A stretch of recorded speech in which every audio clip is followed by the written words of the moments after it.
ఒక్క రోజులో ఒక డెసిషన్ లక్షల మంది జీవితాలను మార్చేస్తుంది. ఒక మిసైల్, ఒక ఆర్డర్, ఒక కంట్రీ ఫ్యూచర్ని కూడా మార్చగలదు. ఇప్పుడు అలాంటి సిచ్యువేషన్లో రెండు పవర్ఫుల్ దేశాలు ఉన్నాయి. అవి ఇరాన్ మరియు ఇజ్రాయిల్. ఇక్కడ ఒకటే ప్రశ్న, ఇది సింపుల్ వారా లేదా వరల్డ్ ఫ్యూచర్ని డిసైడ్ చేసే టర్నింగ్ పాయింటా? ఈ స్టోరీలో మొదటి రీజన్ ఫియర్, న్యూక్లియర్ భయం. ఇజ్రాయిల్కి ఒక పెద్ద డౌట్, ఇరాన్ న్యూక్లియర్ బాంబులు తయారు చేస్తుంది అని. ఒకవేళ అది నిజమైతే అది ఒక వెపన్ కాదు, ఒక వార్నింగ్ లాంటిది. ఇరాన్ మాత్రం అంటుంది ఇది కేవలం ఎనర్జీ కోసమే అని. కానీ ఈ గేమ్లో నిజం కన్నా నమ్మకమే ముఖ్యం. రెండవ రీజన్ బిలీఫ్ క్లాష్. ఇరాన్ ఇజ్రాయెల్ని అఫీషియల్గా కంట్రీగా యాక్సెప్ట్ చేయదు.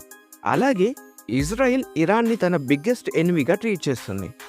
మూడవది హిడెన్ వార్ లేదా ప్రాక్సీ వార్స్.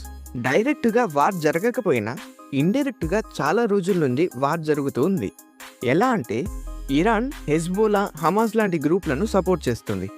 ఈ గ్రూప్స్ ఇజ్రాయెల్ మీద అటాక్స్ చేస్తూ ఉంటాయి. కాబట్టి ఈ యుద్ధం ఇప్పుడు కాదు, ఎప్పుడో మొదలైంది. ఫోర్త్ రీజన్ మిడిల్ ఈస్ట్ అంటేనే ఆయిల్ అండ్ గ్యాస్ హబ్. ఎవరికి ఎక్కువ కంట్రోల్ ఉంటే వాళ్ళకి ఎక్కువ పవర్ ఉంటుంది. అందుకే ఈ రీజన్లో ఇన్ఫ్లుయెన్స్ కోసం ఫైట్ జరుగుతూ ఉంటాయి. ఫిఫ్త్ రీజన్ అమెరికా ఇజ్రాయెల్కి సపోర్ట్ చేస్తుంది. ఇరాన్ మాత్రం అమెరికాకి అపోజ్ చేస్తుంది.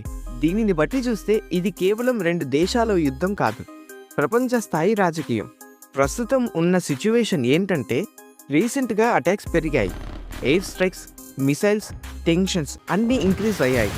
ఈ కాన్ఫ్లిక్ట్ ఇప్పుడు సీరియస్ స్టేజ్లో ఉంది. చివరిగా ఈ యుద్ధానికి ఒక సింగిల్ రీజన్ లేదు. Nuclear fears, beliefs, proxy wars, oil, politics ఇవన్నీ కలిసి ఈ కాన్ఫ్లిక్ట్ని క్రియేట్ చేశాయి.